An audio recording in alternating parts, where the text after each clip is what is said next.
Qiyomat kunida uylangan yigitlar, uylanmoqchi bo'lgan yigitlar, hammamiz eshitaylik. Qiyomat kunida hamma narsadan so'ralamizda bitta-bitta. Shu qatorida senga men xotin berdim. Gapir deydi. Nimaga boqmagansan? Nimaga usti boshini olib bermagansan? Nimaga urgansan? Nimaga kamsitgansan? Nimaga odam qatorida ko'rmagansan? Ayollaring bilan juda ham chiroyli shakli shamoyilda yashaylar.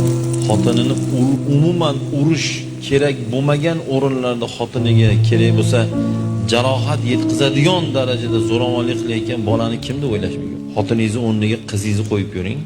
Xotiningizni o'rniga singlingizni qo'yib ko'ring. Agar bilmadim-u, Xudo saqlasin. Agar ular kuyov bo'lsa, domlaringni ham bir chekkaga olib turamiz iloji. Agar o'sha qizimizga, singlimizga jarohat yetkazadigan darajada, odam qatorida ko'rmaydigan darajada kuyov bo'lsa, uni biz kuyov demaymiz, uni kuyov emas, u hayvon.